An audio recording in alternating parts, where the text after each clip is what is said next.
사사기 강의 19번째 시간으로 기드온을 시험하신 하나님, 이런 제목으로 하나님 말씀을 전하겠습니다.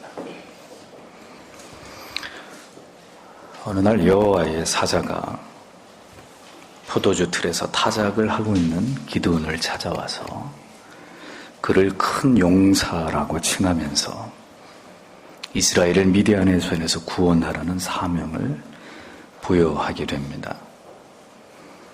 기드온은 이스라엘이 처한 현실에 대한 하나님을 향한 원망과 그리고 자신에게 주어진 사명에 대한 의심, 그리고 낮은 자존감을 드러내면서 하나님의 부르심에 대해서 거부하고 있는 모습을 볼 수 있습니다. 그러나 그럼에도 불구하고 지금 자신에게 일어나고 있는 이 일은 결코 가볍게 여길 수 있는 그런 문제가 아님을 알고 있었기 때문에 기드온은 여호와의 사자에게 표징을 구하면서 보다 분명한 확증을 요구하고 있는 모습을 보게 됩니다. 그러면서 그는 여호와의 사자를 환대하기 위해서 예물을 준비하고 있는 것을 성경은 기록해 놓고 있습니다. 그래서 본문 19절을 보면 기드온이 가서 염소 새끼 하나를 준비하고 가루 한 에바로 무교 전병을 만들고 고기를 소쿠리에 담으며 국을 양푼에 담아서 상수리 나무 아래 그에게로 가져다가 드리매, 이렇게 말씀하고 있습니다. 자, 여기서 기드온이 준비한 예물을 보십시오. 염소 새끼 한 마리, 그리고 가루 한 에바로 만든 무교 전병. 여기서 한 에바는 약 23리터, 약 12대 정도 되는 부피를 의미합니다. 그리고 소쿠리에 고기를 담고 국을 양푼에 담아서 이것을 여호와의 사자에게 내어온 것을 보게 됩니다. 미디안 사람들에게 모든 것들을 약탈당하는 상황에서 그가 준비한 이러한 예물은 결코 흔한 것이 아니었고, 한 사람이 먹기에는 적지 않은 양을 내어온 것을 보게 됩니다. 기드온은 참 소심하고 겁이 많고 아직 하나님께서 주신 사명을 감당하기에는 그다지 잘 준비된 사람이 아니었을지는 모르겠지만 그가 여호와의 사자에게 내어온 그 예물의 분량과 여기에 담긴 정성을 볼 때 기드온이 하나님에 대해서 가지고 있었던 경외심만큼은 결코 적지 않았던 것을 볼 수 있습니다. 잘 준비되지 않았고 겁도 많고 아직 하나님께서 주신 사명을 감당하기에는 여러모로 부족한 기드온이었지만 하나님께서는 그의 연약함을 보신 것이 아니라 그의 내면에 있는 하나님을 향한 경외심, 사랑을 더 크게 보셨다는 사실을 알 수 있는 대목입니다. 하나님께서는 언제나 우리가 가지고 있는 조건보다는 우리의 중심을 보시는 분이시다 라는 사실을 우리는 결코 잊지 말아야 할 것입니다. 기드온은 지금 이 예물을 통해서 분명한 확증을 얻고자 했습니다. 그가 준비한 내용을 보면 이것은 소재의 재료처럼 보이기도 하고 또 한 끼의 식사처럼 보이기도 하는 그런 내용인 것을 우리가 알 수 있습니다. 이것은 기드온에게 어떤 의도가 있다는 사실을 짐작하게 만들어줍니다. 어떤 의도이냐?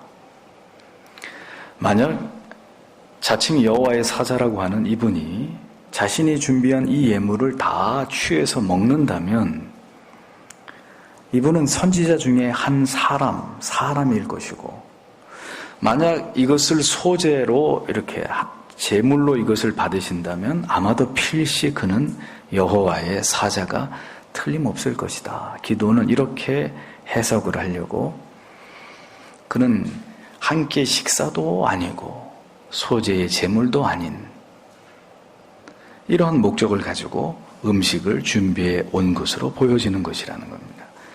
20절을 보면 하나님의 사자가 그에게 이르되 고기와 무교전병을 가져 이 반석 위에 두고 위에 국을 쏟으라. 기드온이 그대로 하니 21절에 여호와의 사자가 손에 잡은 이 지팡이의 끝을 내밀어 고기와 무교전병의 댐에 불이 반석에서 나와 고기와 무교전병을 살랐고 여호와의 사자는 떠나서 보이지 아니한지라. 이렇게 기록하고 있습니다.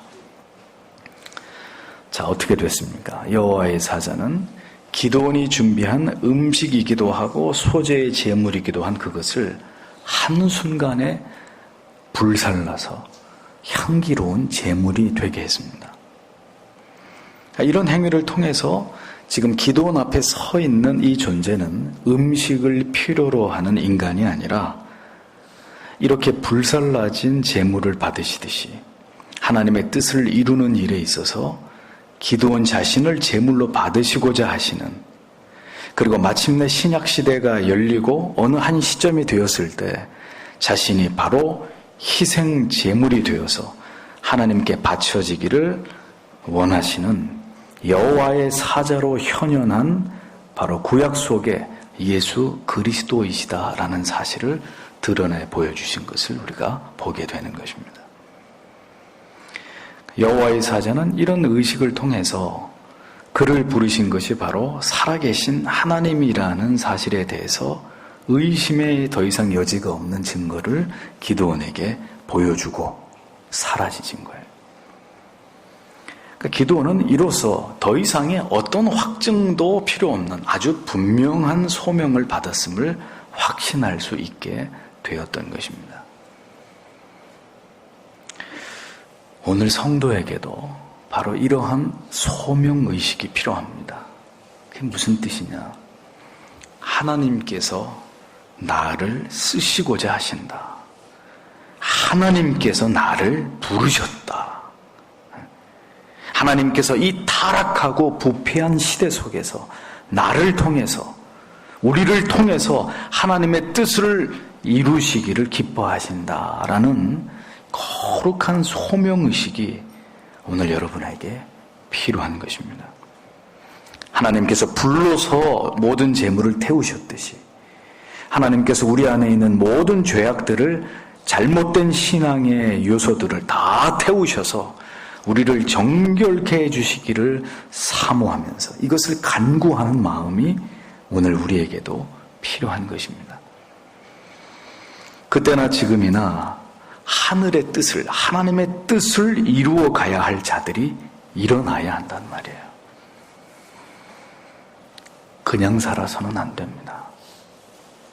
하나님께서 나를 택하여 불러주셨다는 이런 분명한 소명의식과 하나님의 영광을 위해서 살다가 내가 주를 배워야 한다는 이런 거룩한 사명의식이 예수를 믿어 하나님의 자녀가 된 여러분들에게 반드시 필요하다는 겁니다.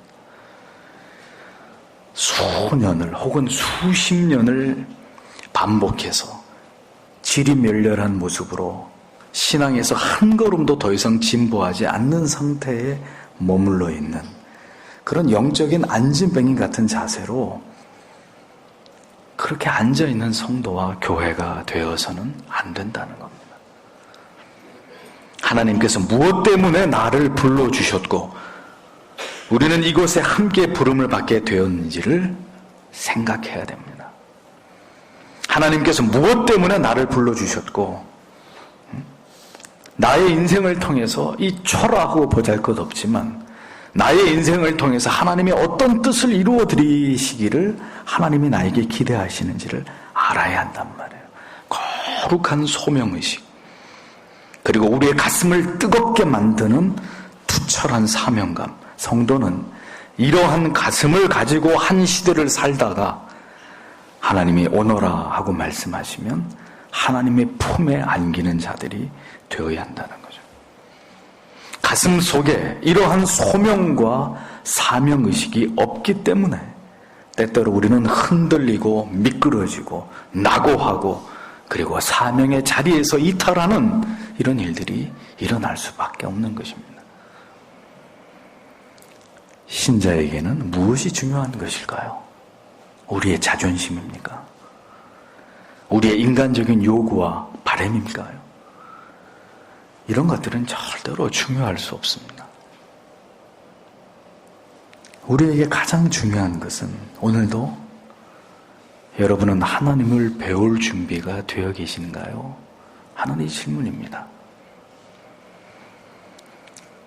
거룩한 사명감과 그 사명을 이루기 위한 부르심 앞에서 오늘도 내 자신을 내어드리고 나에게 주신 모든 것들이 하나님의 영광을 위한 거룩한 제물이 되기를 기뻐하는 이런 온전한 제물의식을 붙들면서 오늘도 나는 하나님을 경외하고 있는지를 생각해 보셔야 된다는 겁니다.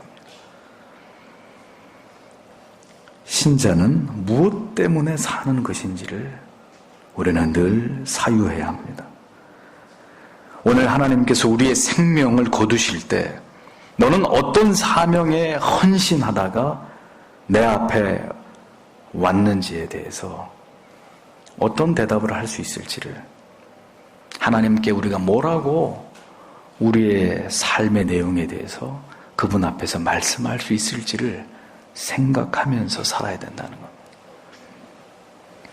여호와의 사자는 잊을 수 없는 강렬한 체험을 통해서 이 기드온의 표징을 구하는 요구에 응답하시고 그에게 분명한 소명의 사인을 남긴 후에 이 모든 일을 행하신 이가 그냥 단순한 인간이 아니라 여호와의 사자이시며 아니 이보다 더 위대하신 하나님의 아들이심을 증명하듯 한순간에 기드온 앞에서 사라져버렸다고 성경이 적고 있습니다. 자, 뒤 이어지는 기드온의 반응을 보겠습니다. 22절에 기드온이 그가 여호와의 사자인 줄 알고 가로되 슬프도소이다. 주 여호와여 내가 여호와의 사자를 대면하여 보았나이다. 23절에 여호와께서 그에게 이르시되 너는 안심하라 두려움 말라 죽지 아니하리라 하시니라 이렇게 기록하고 있습니다. 자, 기드온은 지금 자신이 받은 소명이 신적이라는 부인할 수 없는 표징을 받았습니다. 그런데 그 직후에 그는 어떻게 됐습니까? 극심한 슬픔에 빠지게 되었습니다. 그 이유는 누구든 여호와의 사자, 즉 하나님을 보고도 살아남을 수 있는 자가 없었기 때문이라는 것을 알고 있었기 때문이에요. 창세기 32장에서도 하나님을 보고도 자신의 생명이 보존된 것으로 인해서 놀랐던 야곱과 같이 지금 기드온은 극도의 충격과 공포에 빠지게 되었던 것입니다. 만약에 기드온이 겪은 그런 일들을 여러분들께서 지난주에 겪으셨다고 가정을 해보죠. 오늘 교회에 오셔서 신바람나게 내가 지난주에 이런 일이 있었다고 이렇게 아무나 붙들고 여러분 말씀하실 수 있으실까요? 아마도 가시지 않은 충격과 두려움 때문에 혼이 나간 사람처럼 아무 말도 할 수 없는 오직 자신이 겪은 일로 말미암아 이 설명할 수 없는 이 일로 인해서 극도의 두려움과 어떤 공포를 느끼고 있는 그런 상태가 아마 한동안 계속 지속될 것입니다. 감히 누구에게도 말할 수 없는 하나님을 만났는데 그걸 어떻게 설명을 하고 어떻게 표현을 하겠어요? 또 그것이 어떻게 기쁘다고 그것이 기쁜 일이라고 얘기를 하겠습니까? 기드온은 이제 자신이 여호와를 대면했기 때문에 곧 죽게 될 것이다 이런 극단적인 생각까지 하게 되었던 것입니다. 그런데 그런 극도의 두려움에 사로잡혀 있었던 기드온에게 즉시 하나님께서 뭐라고 하십니까? 안심하라. 여호와의 사자가 떠나자 이번에는 여호와께서 직접 그에게 너는 안심하라 두려워 말라 죽지 아니하리라 이렇게 위로하시는 것을 볼 수 있습니다.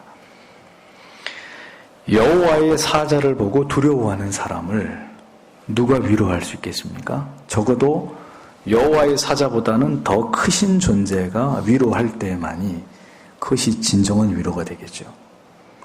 그래서 여호와께서는 이제 직접 기드온에게 말씀하심으로 이 모든 일들을 하나님께서 계획하셨음을 의심의 여지 없이 기드온에게 확인시켜주고 계시는 것을 우리가 보게 되는 것입니다.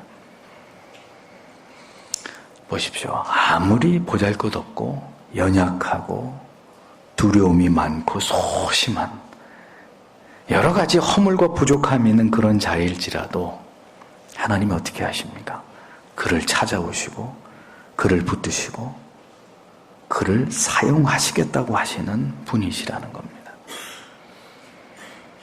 그렇게 하나님께서 붙드신 평범한 자들이 얼마나 비범한 능력으로 하나님께 주신 사명을 감당해냈는지를 사사기는 우리에게 그 위대한 증거들을 보여주고 있습니다.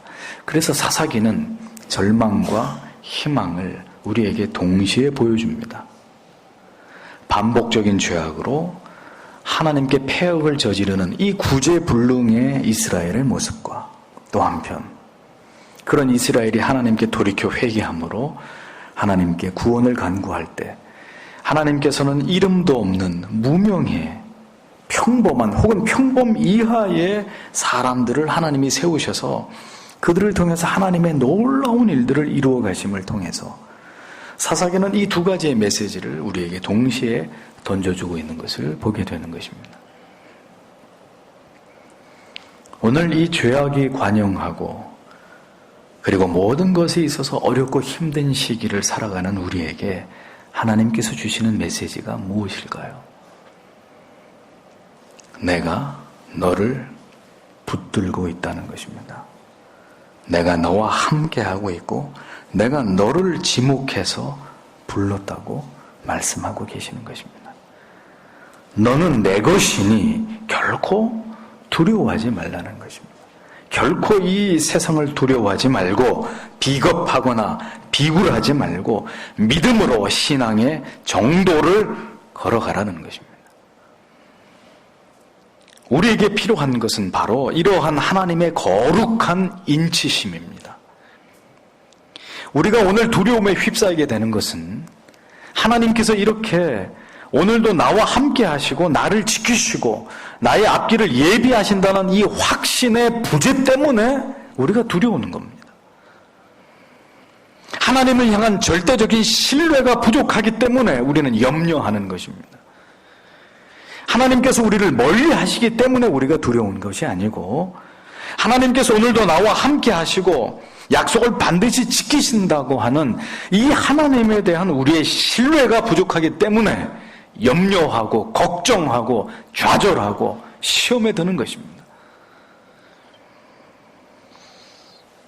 아무리 우리의 현실이 미디안에 의해서 철저하게 약탈당하고 괴롭힘을 당했던 그런 이스라엘처럼 그렇게 철저하게 우리의 마음의 기쁨과 평강과 물질의 여유가 다 증발되어 버린 그런 척박한 상황에 우리가 있다 할지라도 우리가 하나님의 약속을 견고하게 붙잡는다면 우리는 무너지지 않습니다.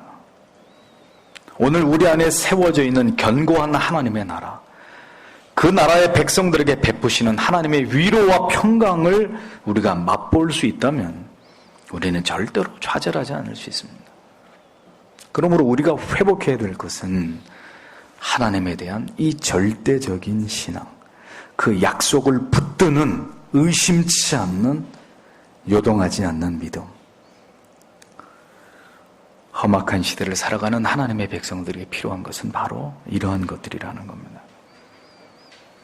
하나님은 오늘도 그래서 당신의 사랑하는 종들에게 인쳐 주시기를 원하십니다. 내가 너와 여전히 함께하고 있고 그래서 너는 두려워할 필요가 없다라는 말씀을 계속해서 우리에게 하고 싶어 하십니다. 그렇기 때문에 우리는 오늘도 하나님을 찾는 사람들이 되어야 됩니다. 그래서 하나님을 만나고 그 하나님께서 어떤 경우에도 나와 함께 하심을 굳게 믿는 사람들이 되어야 되는 것입니다. 그 하나님과 함께 하심을, 하나님이 우리와 동행하심을 오늘도 우리의 삶 가운데서 하나님을 찾는 자들에게 그 친밀하심을 나타내 보이기를 기뻐하는 그런 하나님을 경험하게 되기를 간절히 사모하는 그런 마음이 우리에게 필요하다는 거예요. 당장 이 문제만 해결해 주시기를 간구할 것이 아니라 저는 하나님을 찾습니다. 저는 하나님을 체험하기를 원합니다. 하나님이 나와 함께 하신다는 증거를 나는 말씀 속에서 보기를 원합니다. 이 믿음의 회복이 먼저라는 것입니다. 신자에게는 내 사명이 다하는 날까지 절대로 하나님이 나를 버리시지 않을 것이라는 이 믿음이 필요합니다. 그러려면 우리의 사명이 무엇인지를 알아야 합니다. 무엇 때문에 내가 존재하는지에 대해서, 그래서 여러분들은 자주 고민해 보셔야 돼요. 예수를 믿는 이유가 무엇인지, 내가 교회를 다니는 목적이 뭔지, 나는 왜 이 회원교회를 다니고 있는 것인지, 하나님이 이 교회를 통해 나에게 주신 사명이 무엇인지를 우리는 생각해 봐야 되는 거예요. 무엇 때문에 하나님께서 여러분들을 붙들어 주셔야만 하고 두려워하지 말라고 말씀해 주셔야만 되는지를 생각해 보셔야 합니다.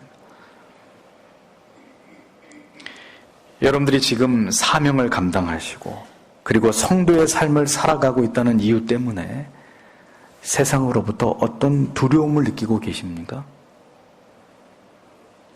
하나님께서 친히 여러분에게 너는 두려워하지 말아라 라고 위로하시고 안심시켜 주실 만한, 내 자신이 하나님의 말씀을 따라서 고난받는 삶을 내가 살아가고 있는가, 내 자신이 서 있는 자리가 어떤 자리인가를 생각해 보셔야 된다는 거죠.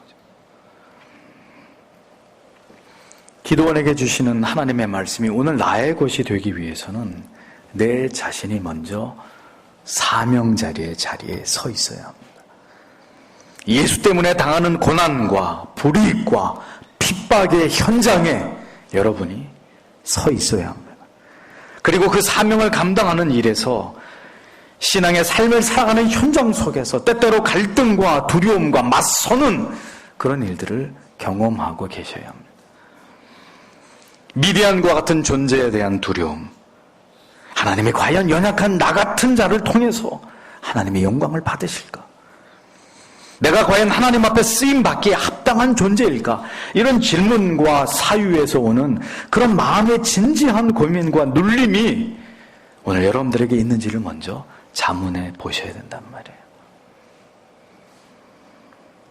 저는 여러분에게 거룩한 영적인 고뇌가 있게 되기를 소망합니다. 그러한 고뇌가 있어야 우리가 하나님을 간절히 찾고 하나님만을 의지하고 절대적으로 하나님만을 신뢰하고자 하는 그런 영적인 거룩한 동기를 우리가 품을 수 있기 때문입니다. 먹는 것에 부족함이 없고 쓰는 것에 부족함이 없어서 아무런 걱정도 없고 근심도 없으면 그 사람은 영적으로 볼 때 배부른 돼지와 절대 다를 바가 없는 삶을 살아가고 있는 사람이에요. 성도는 하나님의 나라에 대한 근심, 내게 주신 사명에 대한 눌림, 하나님께서 나를 어떻게 보실까에 대한 날마다의 영적인 각성이 언제나 그 영혼 가운데 살아있는 사람들이 되어야 합니다. 이러한 정서를 통해서 우리는 날마다 하나님과 연합하고 우리의 존재의 목적과 의미를 분명히 깨달아서 신앙의 올바른 좌표를 따라서 성화에 힘쓸 수 있는 그런 존재가 될 수 있기 때문입니다. 성도는 어떤 현실과 상황 속에서도 하나님으로부터 너는 안심하라, 두려워 말라, 죽지 아니하리라 하시니라, 이런 위로의 말씀을 들을 수 있는 존재라는 사실을 잊어버리지 마십시오. 하나님께서 기도원을 설득하심의 결과가 이제 하나씩 나타납니다. 변화되어가는 기도원의 모습이 성경에 이렇게 기록되어 있습니다. 24절에 기도원이 여호와를 위하여 거기서 단을 쌓고 이름을 여호와 샬롬이라고 하였더라. 그것이 오늘까지 아비에셀 사람에게 속한 오브라에 있더라. 이렇게 적고 있습니다. 기도는 지금 자신에게 찾아오셔서 소명하시고 그리고 자신을 안심시키시는 하나님을 체험하면서 죽음을 생각하며 두려워했던 마음에서 하나님께서 우리에게 주시려고 하는 것은 두려움이 아니라 평강이다라는 사실을 경험하게 됩니다. 하나님을 만났는데도 죽는 게 아니라 죽음과 공포의 하나님이 아니라 평강의 하나님이시구나 라는 것을 경험하게 됩니다. 이것을 통해서 기드온은 더 이상의 자신의 소명에 대한 거부나 의심을 다 걷어내고 즉시 그곳에다가 여호와를 위해서 단을 쌓았습니다. 그리고 그 단의 이름을 여호와 살롬, 즉 여호와는 평강이시다, 평강의 여호와라고 이름을 붙였다고 성경은 말씀합니다. 이제 기드온은 더 이상의 의심과 두려움도 없이 하나님이 나와 함께 하신다, 그가 나를 지키시는 자이시다, 이런 확신 속에서 하나님은 평강이십니다, 그 이름으로 단을 쌓으면서 지금 자신의 영혼의 상태가 지극히 평온한 상태임을 드러내 보여주고 있습니다. 위에 23절에 너는 안심하라 이렇게 번역을 했는데요, 원문에 안심하다 그 의미가 바로 평강, 샬롬입니다. 그러니까 기드온은 하나님과의 만남을 통해서 평강의 하나님을 경험했다는 거예요. 우리는 언제 평강을 누릴 수 있습니까? 죄인에게 평강이 임하는 순간은 언제이죠?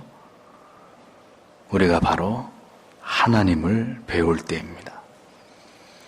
우리가 진리의 성경 안에서, 그리고 하나님께 드리는 예배 가운데서 우리가 하나님을 배우게 될 때, 우리는 비로소 우리의 영혼에 참된 평강을 누릴 수 있다는 사실을 기억하십시오. 사도 바울은 서신서에서 초대교회와 성도들에게 반복적으로 똑같은 축복의 말을 가지고 그들을 기원합니다. 그게 뭐죠? 은혜와 평강이 항상 너희의 무리와 함께할지어다 라는 축복입니다. 그리스도인의 평강이 어디에서 올까요? 우리가 하나님을 배울 때입니다. 우리가 어떻게 하나님을 배울 수 있죠? 날마다 우리의 삶 속에서 예수 그리스도의 십자가의 보혈의 공로를 의지하면서 정결하고 의롭고 거룩한 삶을 살아가기 위해서 최선을 다할 때입니다. 마음이 청결한 자는 복이 있나니 저희가 하나님을 볼 것이며 라고 했습니다. 하나님과 화목하기 위해서 우리의 모든 삶의 방향과 목적을 고정하고 하나님의 존전에서 살아가고자 노력하게 될 때 우리는 날마다 성령의 인치심 속에서 하나님의 크신 사랑과 은혜와 자비를, 긍휼을 경험할 수 있는 것이고, 그렇게 우리의 영이 하나님을 느낄 때 우리의 마음과 영혼은 절대적인 평강을 누리는 삶을 살아갈 수 있는 것입니다. 평강은 하나님과의 바른 관계 속에서 부어지는 축복입니다. 여러분은 지금 평강하신가요? 우리는 왜 쉽게 이 질문에 대답할 수 없는 것일까요? 죄로 인해서 하나님과의 관계에 균열이 생기거나 유격이 생기면 우리 마음에, 우리의 영혼에 즉각적으로 일어나는 변화가 뭔지 아십니까? 평강이 깨져버리는 거예요. 마음의 평화가 사라져버리는 것입니다. 진리를 따라가는 것이 아니라 내 고집과 주장과 혈기로 하나님께 불순종하고 있을 때 그러한 영혼이 하나님 앞에 받게 되는 대가가 뭔지 아십니까? 평안을 잃어버리는 거예요. 불안하고 초조하고 염려가 태산처럼 몰려오고 늘 걱정에 시달리는 것입니다.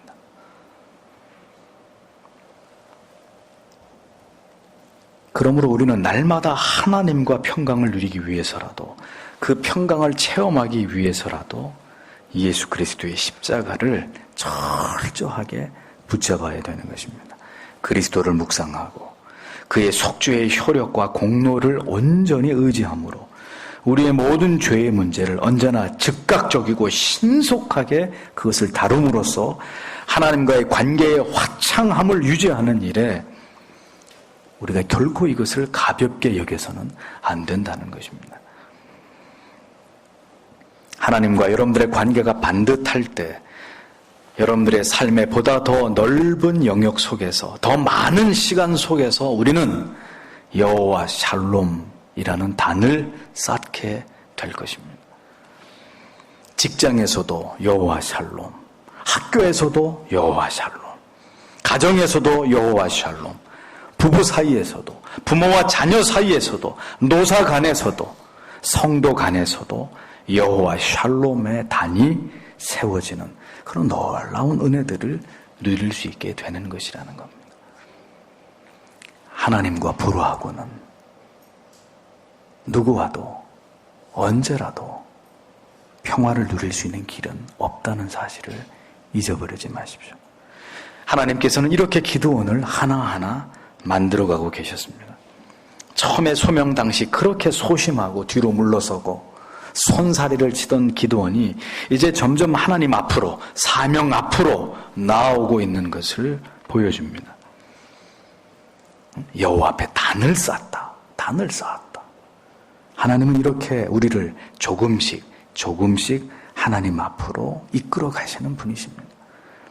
우리를 설득하시고 우리를 담대하게 하시면서 하나님이 주신 사명을 능히 감당할 수 있도록 우리를 차근차근 단련해 가시는 분이 바로 하나님이시라는 겁니다. 그리고 우리가 준비가 되었을 때 마침내 하나님은 우리를 테스트하십니다. 우리의 믿음이 과연 어느 정도인지를 이제 한번 달아보시는 과정이 남아 있습니다. 예수님께서도 때가 이르자 당신의 제자들을 둘씩 짝을 이루어가지고 마을로 내려보내시잖아요. 왜 그렇게 하셨습니까? 제자들의 믿음을 테스트하시는 거예요. 하나님께서 우리에게 은혜 주시는 이유는, 하나님이 우리에게 믿음을 주시고 우리에게 직분을 주시는 이유는 단 한 가지입니다. 뭐 하라고요? 일하라고. 내게 맡긴 내 뜻을 이루라고 하나님이 우리에게 믿음 주시고 은혜도 주시고 직분도 주시는 것입니다. 25절을 보세요. 이날 밤에 여호와께서 기드온에게 이르시되 네 아비의 수소 곧 7년 된 둘째 수소를 취하고 네 아비에게 있는 바알의 단을 헐며 단 곁에 아세라 상을 찍고 26절에 또 이 견고한 성 위에 내 하나님 여호와를 위하여 규례대로 한 단을 쌓고 그 둘째 수소를 취하여 내가 찍은 아세라 나무로 번제를 드릴지니라 이렇게 말씀하고 있습니다. 자, 하나님께서 기드온에게 주신 첫 번째 임무이자 테스트는 바로 므낫세 지파 안에, 그것도 자신의 아비가 세운 바알과 아세라 단을 헐고 찍어버리라는 것이었습니다.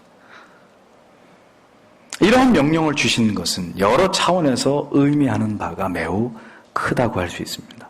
첫째는 미디안을 치기 전에 하나님께서는 그것이 우선이 아니라 먼저는 내부의 개혁을 통해서 잘못된 것을 바로 잡는 것이 우선이라는 점을 기드온이 직시하기를 하나님이 원하셨다는 것을 보게 됩니다. 하나님께서는 기드온을 통해 미디안을 물리치기를 원하셨습니다. 하지만 그것이 먼저가 아니라고 말씀합니다. 그럼 뭐가 먼저죠? 미디안으로 인해서 고통당하고 있던 이스라엘의 부르짖음에 대해서 하나님께서 저 앞에 8절에 보면 어떤 조치를 먼저 취하셨습니까? 먼저 선지자를 보내셔서 그들의 죄악이 무엇인지를 낱낱이 알게 하신 것을 우리는 볼 수 있습니다. 오늘의 그들의 고통이 무엇 때문에 비롯된 것인지를 먼저 이것을 알게 하시는, 그것을 깨닫게 하시는 그것이 하나님의 순서였다는 것을 보게 됩니다. 같은 원리로 하나님께서는 기드온을 통해서 미디안을 치기 전에 먼저 그들이 하나님 앞에 행한 죄악들을 바로 잡기를 하나님이 원하셨다는 거예요.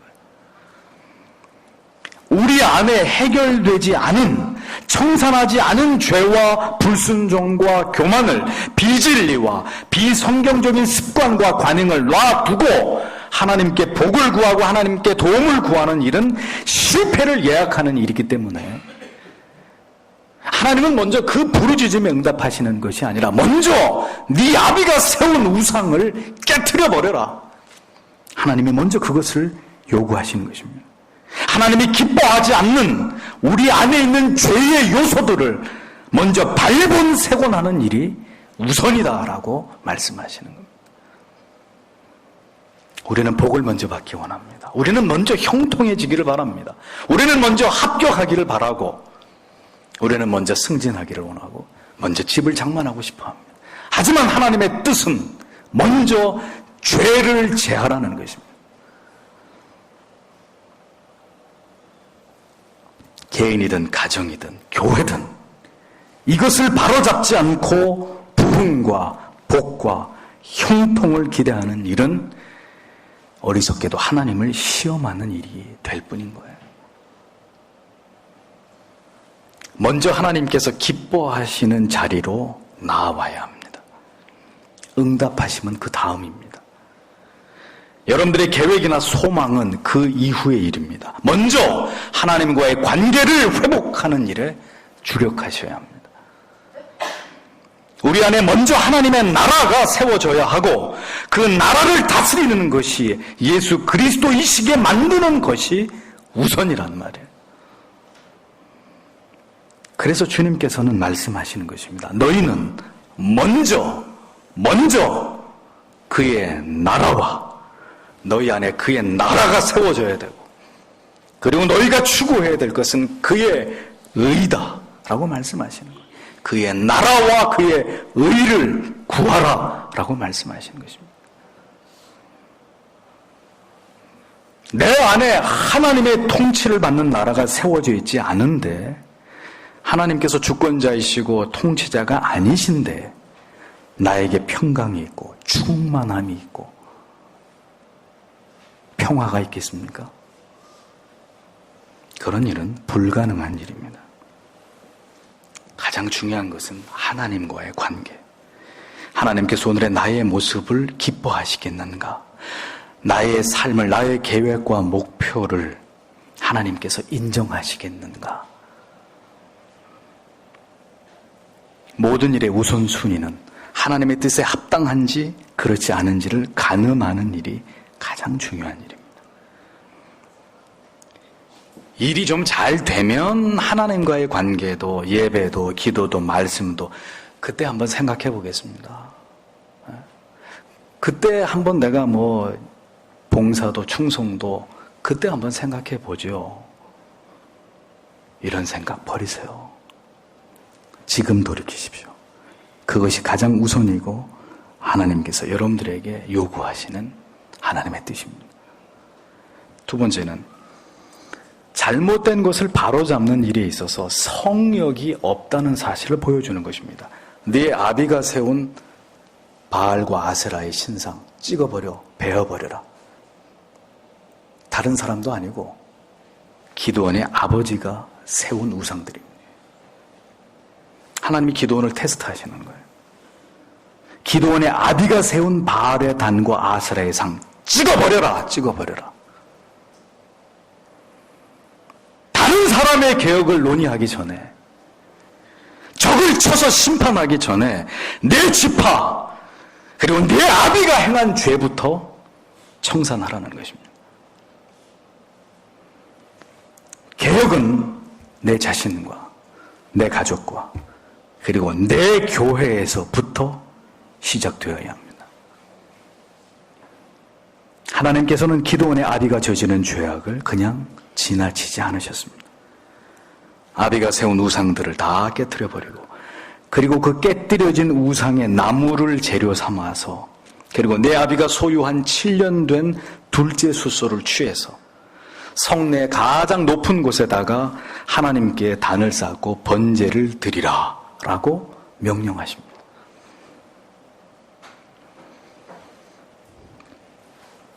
아세라 목상을 깨뜨려 제단의 땔감을 삼으라고 하신 것은 철저한 우상의 파괴를 명령하심이고, 그리고 7년 된 둘째 숫소를 제물로 드리라고 하심은 이러한 우상의 파괴를 통해서 7년이나 계속되었던 미디안의 압제에서 이제 내가 너를 통해 이스라엘 백성의 고난의 종지부를 찍을 것이다 라는 하나님의 의지를 뜻하는, 하나님의 의지를 드러내시는 것으로 볼 수 있는 대목입니다. 그리고 무엇보다도 성경에는 견고한 성위라고 했는데, 가장 사람들의 눈에 뜨이는 성의 가장 높은 곳을 의미하는 것으로 보여집니다. 여기서 뭘 하라고요? 하나님께 번제를 드리라 라는 말씀을 통해서 하나님은 이스라엘의 예배를 회복시키고자 하시는 것을 볼 수 있습니다. 우리는 이런 하나님의 명령을 통해서 아주 중요한 진리를 깨닫게 됩니다. 하나님께 돌아가는 길은 첫 번째, 죄에 대한 정직한 회개가 있어야 되고, 두 번째, 우리 안에 있는 우상을 철저하게 파괴해야 되는 것이고, 하나님의 자리에 있는 그거, 하나님보다 더 사랑하는 그거, 우상에 대한 철저한 파괴가 있어야 되는 거죠. 세 번째, 예배의 회복. 이것이 하나님께로 돌아가는 첩경이다 라는 것을 우리는 기억해야 되는 것입니다. 하나님께로부터 멀리 떨어진 자들이 하나님께로 돌아오는 길은 이렇게 즉각적인 죄로부터의 돌이킴과, 그리고 하나님의 자리를 대신 어떤 우상의 완전한 파괴, 그리고 하나님께서 기뻐하시는 올바른 예배의 회복, 우리는 이것을 통해서 하나님을 기쁘시게 할 수 있다는 사실을 기억해야 되는 것입니다. 미디안의 승리를 위한 준비에는 이러한 절차와 과정이 따랐다는 사실을 여러분 말씀을 통해 기억하십시오. 하나님께서 요구하시는 것들을 다 생략해버리고 그저 내게 복이 오기만을 기대하는 것은 신앙이 아닙니다. 그것은 미신입니다.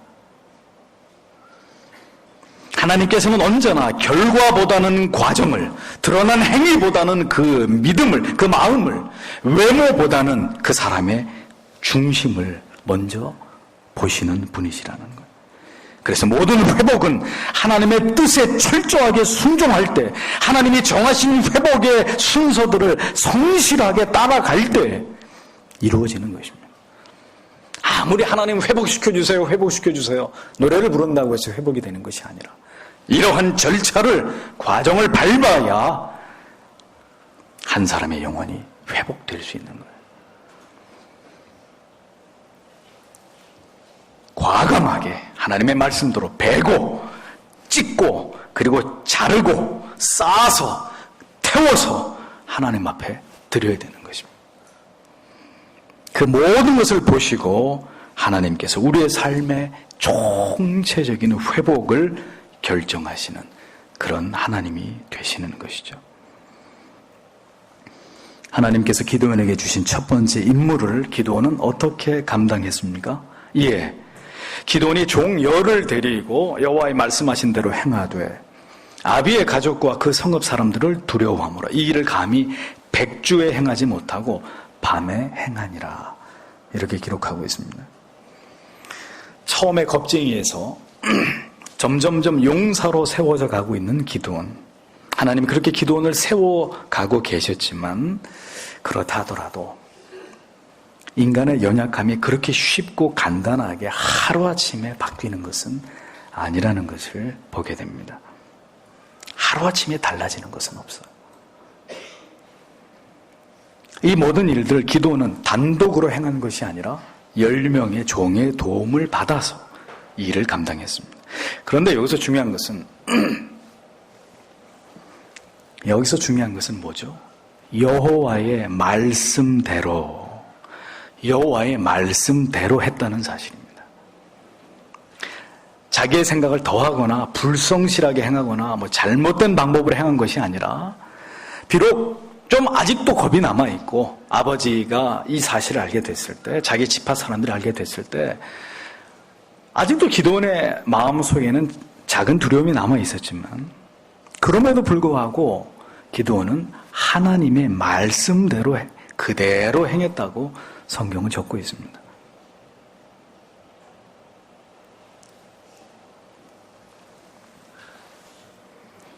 말씀대로 행했다.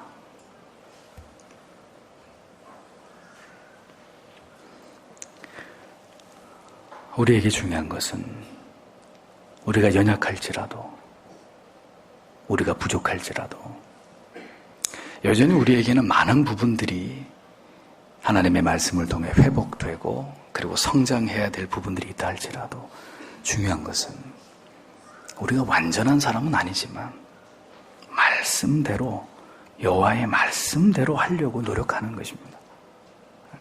하나님이 우리에게 완전한 걸 요구하실까요? 아니지 않습니까?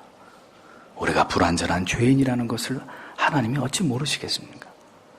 그러나 그럼에도 불구하고 여전히 겁도 있고 혼자 하기에는 두려운 마음에 10명의 종까지 데려다가 그 일을 감당하는 그런 여전히 부족함이 있고 두려움이 있긴 했어도 중요한 것은 말씀대로 했다는 것입니다. 오늘 우리에게 이러한 부분이 있어야 돼요. 부족하더라도 말씀대로 하려고 하는, 성경의 가르침대로 하려고 하는, 그거 버리면 끝입니다. 그거라도 붙들고 내가 연약하고 부족하고 넘어지고 또 쓰러질지라도 다시 일어나서 하나님의 말씀대로 할 것이다. 그 말씀을 붙들 것이다. 이거는 놓쳐서는 안 되는 것입니다. 모두가 처음부터 잘할 수 없습니다. 하나님은 우리의 부족함이나 연약함을 보시고 우리를 붙드셨습니다. 아직 준비가 덜 되어 있다 할지라도 하나님은 그 중심을 보신다는 거예요. 여호와의 말씀대로 하려고 하는, 믿음으로 살려고 하는 하나님은 그 순수함을 보시고 하나님은 끝까지 그를 붙드시고 그를 통해서 영광을 받으신다는 사실을 잊어버리셔서는 안 됩니다. 뛰어난 요리사는 재료를 탓하지 않습니다. 가장 최악의 재료에서 가장 최상의 요리를 만들어낼 수 있는 사람이 가장 훌륭한 셰프입니다. 아니, 재료가 좋으면 누가 못 만들어요. 뭐 좋아도 저는 못 만들지만. 하나님께서도 마찬가지십니다. 하나님께서는 우리의 연약함을 보시지 않습니다. 왜? 하나님이 그렇게 만들어 놓으셨기 때문에. 하나님의 나를, 여러분들을 이 모습 이대로, 이 연약함으로, 이 부족한 가운데 우리를 그렇게 지으신 분이 하나님이십니다. 그래서 너는 왜 그렇게 못났냐라고 하나님이 우리에게 말씀하시지 않는다는 겁니다. 저에게도 연약함이 있고 여러분 모두에게도 부족함이 있습니다. 저에게도 죄가 있고 여러분에게도 지울 수 없는 죄가 있습니다. 하지만 그것 때문에 우리를 버리고 포기하시는 분이십니까? 그렇지 않단 말이에요. 하나님은 우리를 고쳐서라도 사용하시는 분입니다. 우리를 바르게 하셔서 다시 또 우리에게 기대해 주시는 분이십니다. 상한 갈대를 꺾지 아니하시고 다 꺼져가는 등불을 끄지 아니하시는 하나님이십니다. 하나님이 우리 안에 우리가 불완전할지라도 꼭 하나 확인하고 싶어 하시는 것, 믿음입니다. 하나님을 향한 사랑입니다. 내가 하나님을 사랑하고 있습니다. 내가 하나님을 신뢰하고 있습니다. 그 하나님을 바라보세요.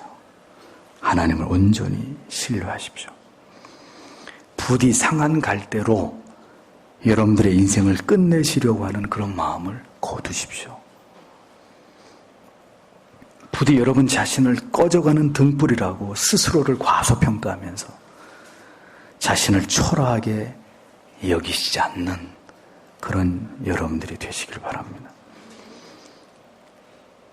우리는 그렇게 초라한 인생이라 할지라도 하나님이 우리를 붙드실 때 우리는 그의 나라와 그의 의를 위해서, 하나님의 이름의 그 영광을 위해서 그 손에 붙들려 쓰임받는 도구가 될 수 있다는 사실을 기억하십시오. 부족해도 하나님이 쓰십니다. 기드온처럼 하나님이 고쳐서라도 우리를 지으신 그 이유와 목적을 이루어 가십니다. 그것이 바로 하나님의 사랑하시는 자기 백성을 향한 성도의 견인이란 말이에요. 놓치지 않는, 한번 붙들면 절대로 놓치지 않고 영화에 이르기까지 그 사랑하는 자기의 백성을 붙들고 끌고 가시는 하나님의 열심이란 말이에요. 하나님께서 아직도 여러분에게 마지막 기대를 가지고 계십니다. 여러분들을 설득하고 계십니다. 여러분을 향해 오래 참고 계십니다. 이제 기도원처럼 그분의 손에 붙잡히기를 바라십니다. 다른 것은 필요치 않습니다. 나를 붙드시는 하나님, 나를 결코 포기하지 않으시는 하나님, 절대로 나를 붙드신 그 손을 놓지 않으시는 하나님, 오늘도 나를 조금씩 빚어가시는, 나를 다듬어 가고 계시는 하나님, 그 하나님 한 분만 의지하고 믿고 나아가기만 하면 되는 것입니다. 오직 하나님의 말씀을 의지하고 하나님이 이끄시는 대로 순종하며 나아가기만 하면 그 하나님께서 모든 것을 이루실 것입니다. 우리의 모든 삶을 통해서 오직 하나님께만 영광을 받으시게 되기를 간절히 소원합니다. 하나님의 은혜가 여러분 모두에게 함께 하시기를 바랍니다. 기도하겠습니다.